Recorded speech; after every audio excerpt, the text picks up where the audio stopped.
Sir आपका जैसे इतना सारा मतलब काफ़ी एक्सपीरियंस है आपका, आपने गवर्नमेंट के साथ भी काफ़ी काम किया है ना?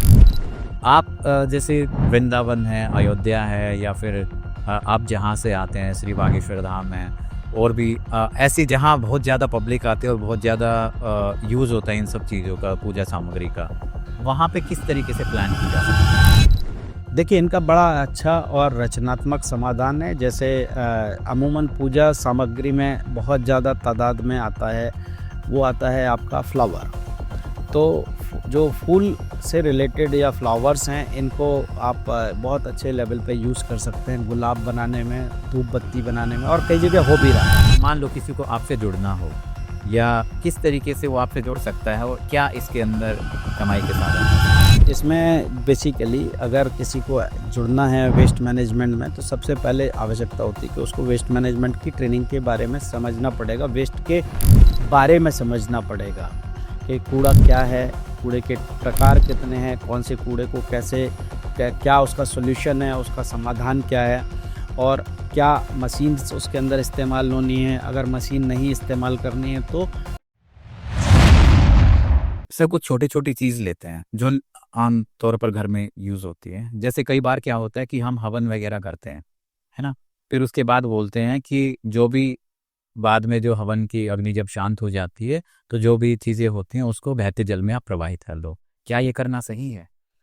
देखिए, ये सामान्यतः प्रक्रिया है जो लोग करते हैं। अगर हमने घर में हवन किया, हवन करने के बाद जो जो हमारे हवन की में राख निकलती है, अगर सही तरीके से उसका हमें सॉल्यूशन देखना है, तो हमारे घर में पेड़ पौधे लगे होते हैं, प्लांट्स लगे होते हैं। हवन की जो राख है वो प्योर कार्बन है। तो जब तक हमारा हवन चलता है, घर में शांति और सुख का वातावरण होता है, उससे बहुत सारी और पॉजिटिव एनर्जी भी आती है। लेकिन जब हवन खत्म हो जाता है, तो जो बचा हुआ मटेरियल है पूजा सामग्री का, उसमें से राख को हम इस्तेमाल कर सकते हैं अपने पेड़ पौधों के लिए, क्योंकि राख में कार्बन कंटेंट होता है, और कार्बन कंटेंट की पौधों को बहुत ज़्यादा आवश्यकता होती है। तो इसका एक उपयोग हम घर में ही कर सकते बजाय, क्योंकि अगर हम किसी प्राकृतिक स्रोत में उसको बहाते हैं, तो वो कहीं ना कहीं उसको कंटेमिनेट कर सकती है या करती है। तो बेटर ये है कि हम उसको अपने घर में ही उपयोग करें। फूलों का क्या यूज़ हो सकता है? बिल्कुल, अब फूलों को दो तरीके से हम यूज़ कर सकते हैं कि अगर क्वांटिटी हमारे पास कम है फूलों की, तो हम उन फूलों को अपने घर में ही एक सामान्य प्रक्रिया के तहत उसे कंपोस्ट बना सकते हैं, उससे खाद बना सकते हैं, और ये खाद भी हमारे घर में ही जो पेड़ पौधे लगे हैं हम उनमें उपयोग कर सकते हैं। अगर कोई हमने कार्यक्रम बड़े स्तर का किया, जैसे आप सामान्यतः देखते होंगे कि शादी विवाह में बहुत सारे ऐसे अ, फूल हैं, कई किलो फूल होते हैं जो अगले दिन कहीं ना कहीं कूड़े में जाते हैं।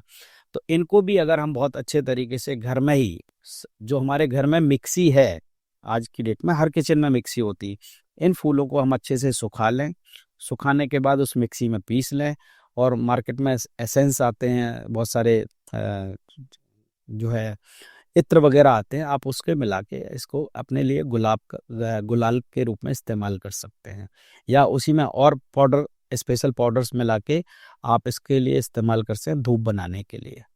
तो ऐसे बहुत सारे वीडियोस आपको यूट्यूब पे मिल जाएंगे।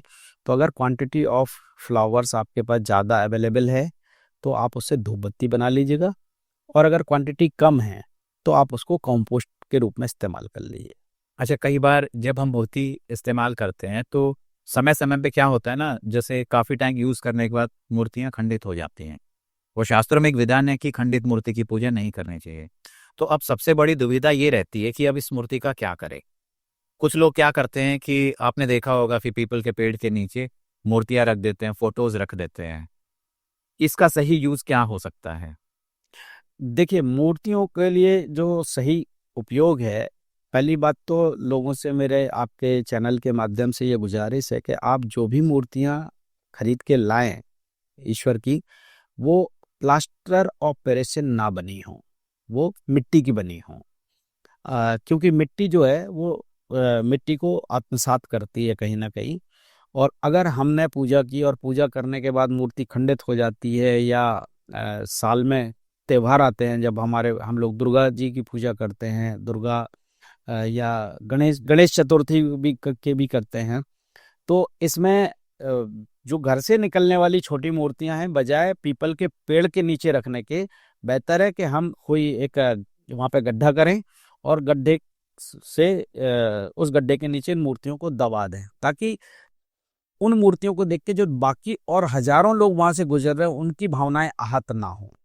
हमें उनकी भी भावनाओं की कदर करनी चाहिए, क्योंकि कहीं ना कहीं ईश्वर जो है उनको जब हम विदा करते हैं, कई लोग नदियों में भी बहाते हैं। हाँ, अगर तो जैसे विसर्जन की बात करते हैं तो उस समय बहाया जाता है। बिल्कुल उसमें अगर मिट्टी आपकी प्लास्टर ऑफ पेरिस से नहीं बनी है, तो मिट्टी का विसर्जन उनका सारा श्रृंगार हटाने के बाद, यानी उसमें कपड़ा ना हो, उसमें कोई प्लास्टिक के कोई एलिमेंट ना हो, तो आप एक नेचुरल रिसोर्स में उनको उनको बहा सकते हैं।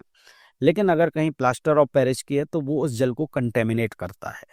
तो कोशिश हमारी ये होनी चाहिए कि हम या तो जो मिट्टी से बनी प्रतिमाएं हैं, मूर्तियां हैं, उनको मिट्टी के साथ ही मैच करा दें।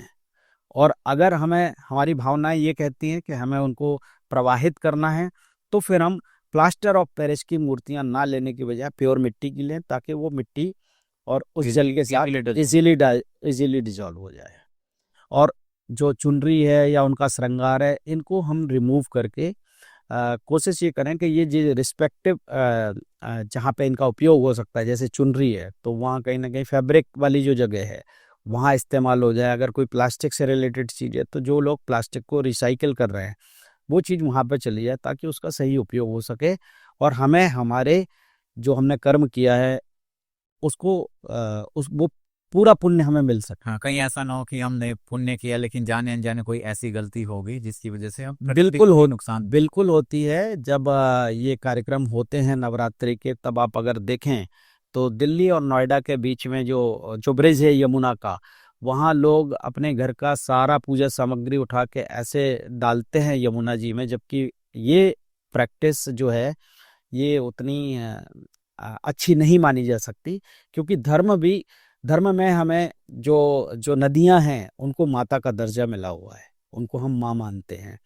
और फिर हम अपनी माँ को अगर गंदा करते तो ये कहीं ना कहीं उचित भावनाओं का प्रदर्शन नहीं है।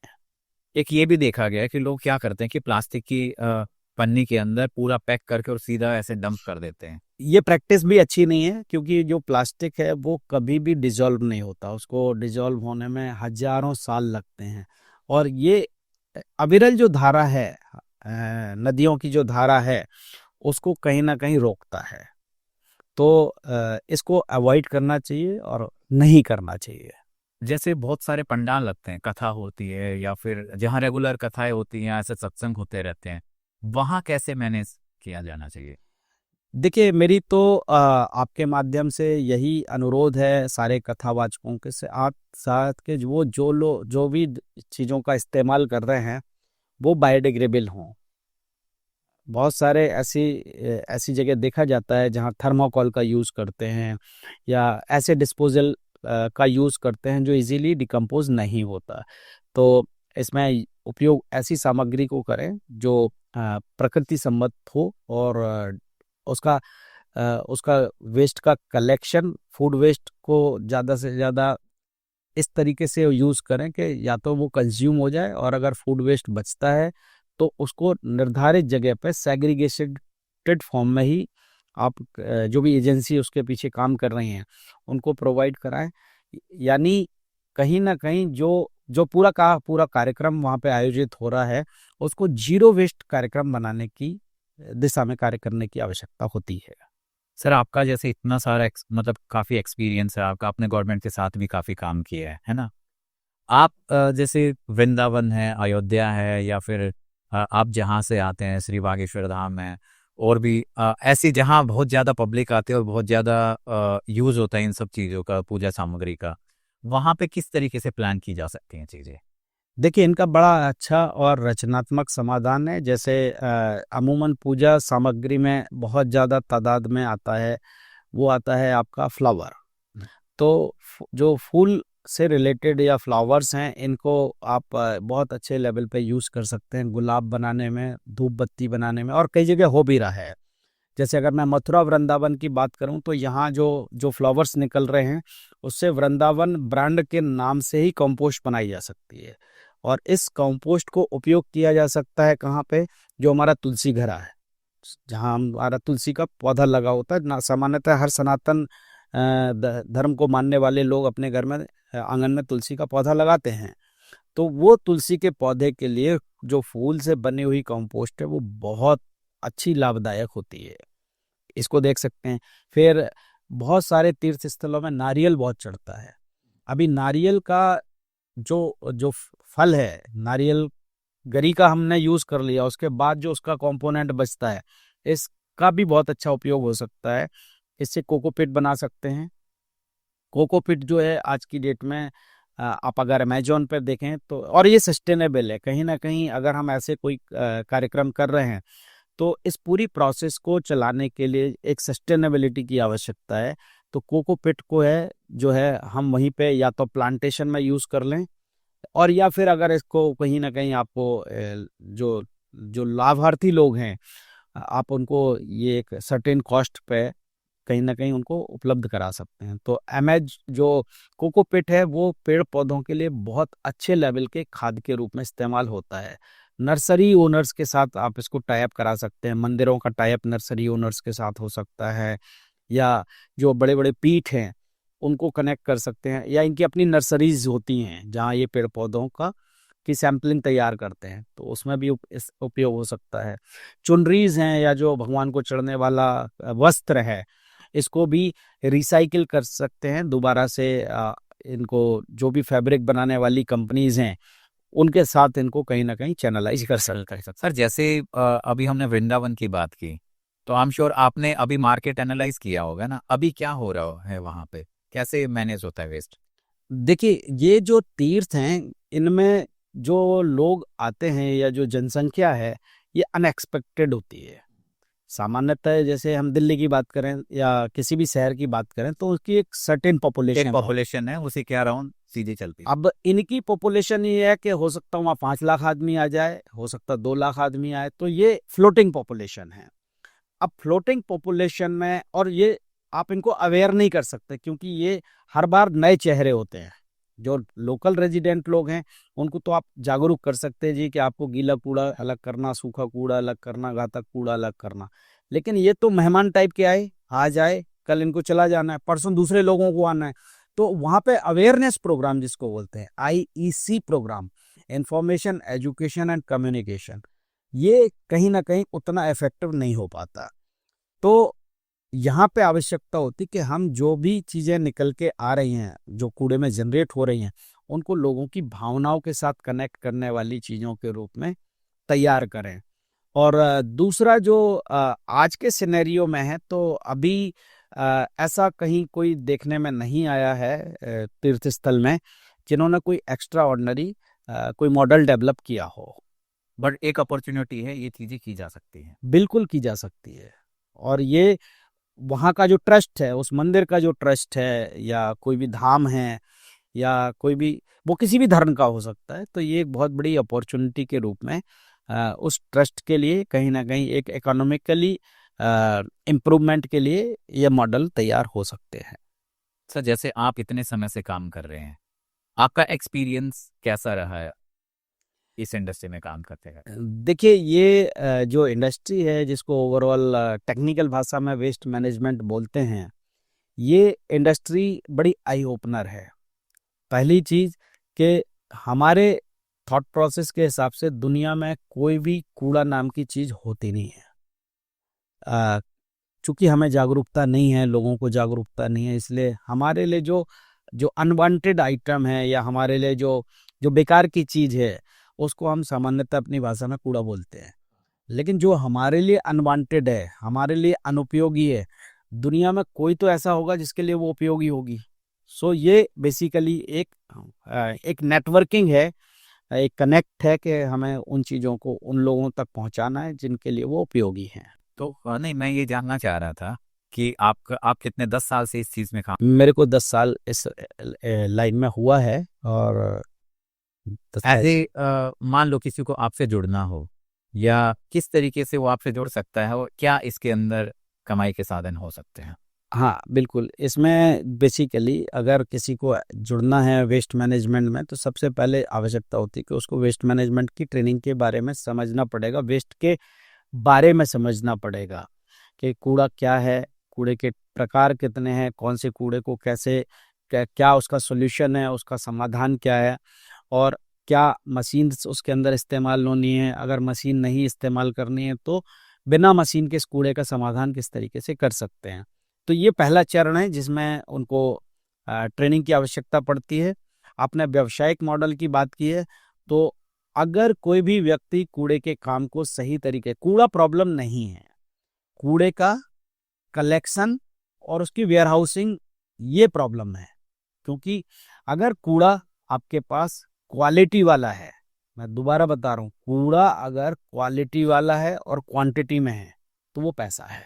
लेकिन अगर कूड़ा मिक्स है, जब तक कूड़ा मिक्स है उसमें कोई ताकत नहीं है। अगर गीला कूड़ा, सूखा कूड़ा और घातक कूड़ा, डायपर है, सैनिटरी पैड है, इसको हमने मिक्स करके किसी डब्बे में डाला हुआ है तो उसमें वो कूड़ा किसी के मतलब का नहीं है।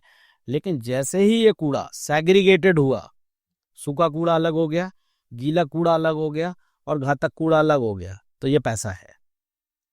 जैसे मैं आपको गीले कूड़े के बारे में बताऊं, अभी पूरे देश के अंदर सीबीजी प्लांट लग रहे हैं, बायोगैस प्लांट लग रहे हैं, जिनमें बड़े बड़े प्लेयर आए हुए हैं, अदानीज, रिलायंस।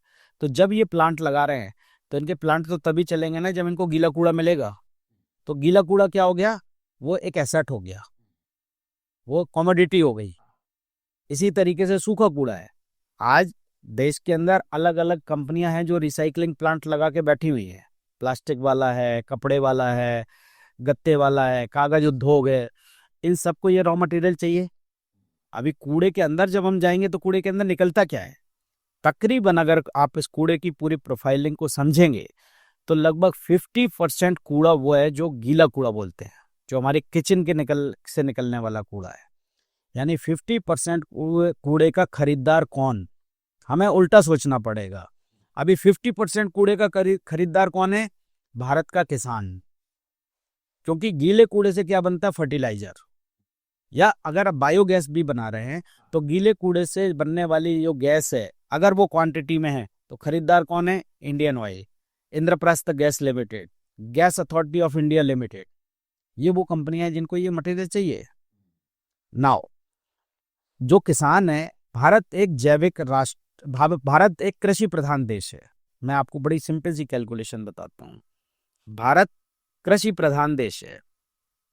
यानी भारत अगर कृषि प्रधान देश है, और जो देश के प्रधानमंत्री चाह भी रहे हैं कि भारत को जैविक राष्ट्र बनाना है, क्योंकि जो केमिकल फर्टिलाइजर है, उस केमिकल फर्टिलाइजर की वजह से हमारे देश की मिट्टी खराब हो रही है, पूरी जमीनें जो हैं वो बर्बाद हो चुकी हैं, छोटे छोटे बच्चों को कैंसर हो रहा है। तो देश आज जैविक राष्ट्र बनाने की दिशा में आगे बढ़ रहा है।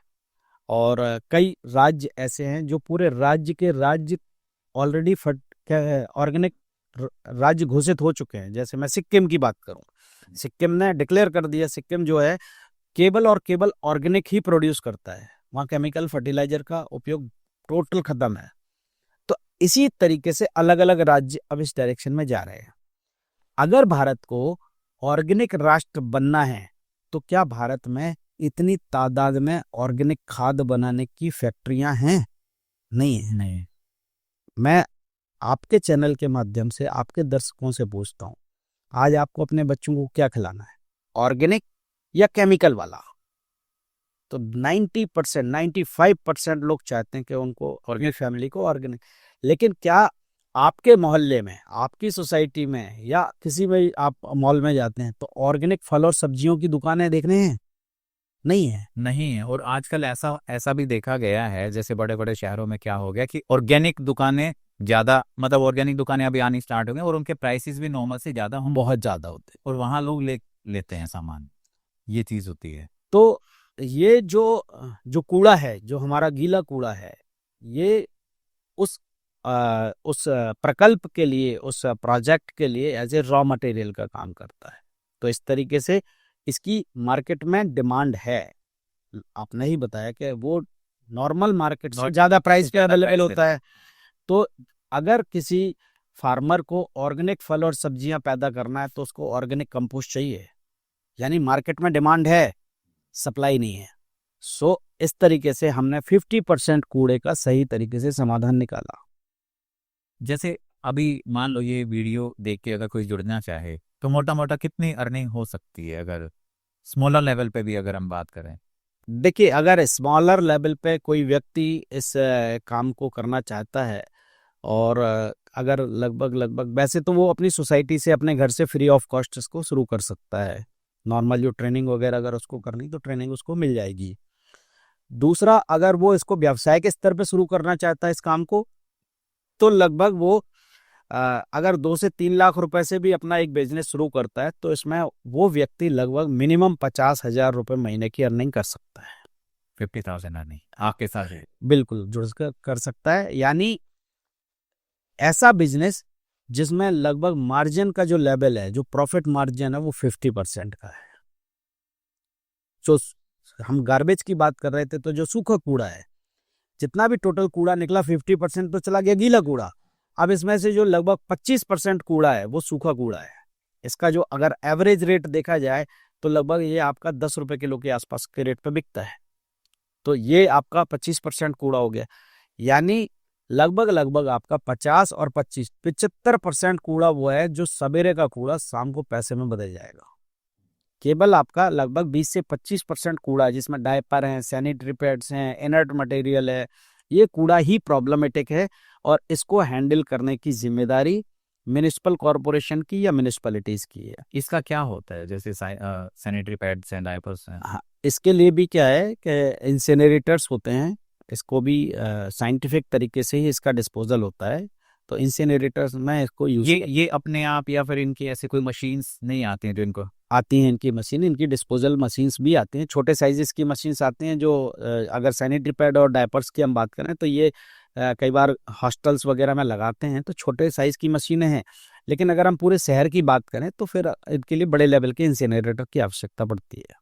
सर, दिल्ली में जैसे देखा गया कि पूरे कूड़े के जो पहाड़ से बन गए हैं, ये इसका कुछ सॉल्यूशन होगा? बिल्कुल सोल्यूशन होगा। आने वाले टाइम में ये कूड़े के पहाड़ आपको देखने नहीं मिलेंगे।